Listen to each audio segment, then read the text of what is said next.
मोह को समाप्त करने का सरल मार्ग अपनाएं। भगवान श्री कृष्ण के ये संदेश और अपना जीवन सुधारिए। नमस्ते दोस्तों, आशा करती हूँ आप सब ठीक होंगे।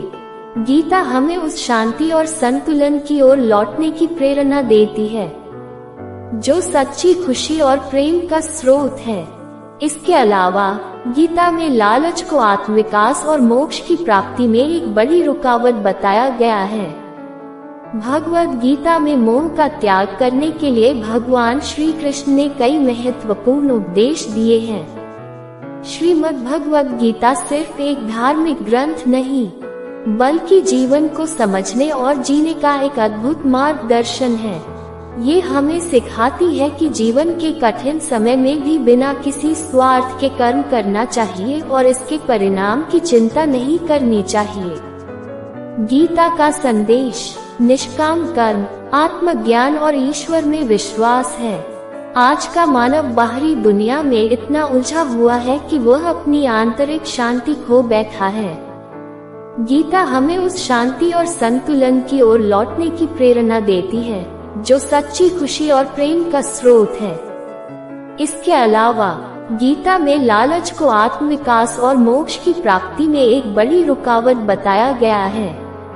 भगवद गीता में मोह का त्याग करने के लिए भगवान श्री कृष्ण ने कई महत्वपूर्ण उपदेश दिए हैं। मोह का अर्थ है भावनाओं या पदार्थों के प्रति अत्यधिक लगाव, जो व्यक्ति को अपने लक्ष्य से भटकाता है। गीता में भगवान ने इसे न केवल मानसिक विकार बल्कि आत्मज्ञान की राह में सबसे बड़ी बाधा माना है। समत्व और निष्काम कर्म, भगवान श्री कृष्ण ने कर्म योग का उपदेश दिया, यानी निष्काम कर्म। जब हम अपने कार्यों को फल की अपेक्षा के बिना केवल धर्म और कर्तव्य के रूप में करते हैं, तो हमारा मोह और अहंकार कम हो जाता है।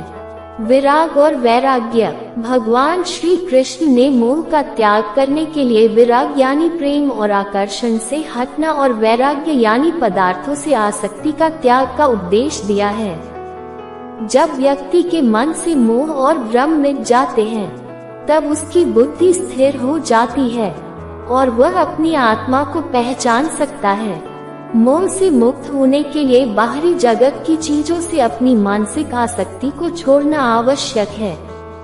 ध्यान और साधना, गीता उपदेश में भगवान श्री कृष्ण कहते हैं कि ध्यान और साधना के माध्यम से भी मोह का त्याग करने का मार्ग बताया है। नियमित साधना से व्यक्ति अपने मन को नियंत्रित कर सकता है और मोह को समाप्त कर सकता है। हमें अपने आत्मा को नियंत्रित करना चाहिए, क्योंकि आत्मा ही परमात्मा का अंश है। अगर हम अपनी आत्मा को सच्चे ज्ञान और ध्यान से जागृत करते हैं, तो मोह का त्याग संभव हो जाता है। सतर्क रहें, सुरक्षित रहें। आपका दिन अच्छा हो। राधे राधे।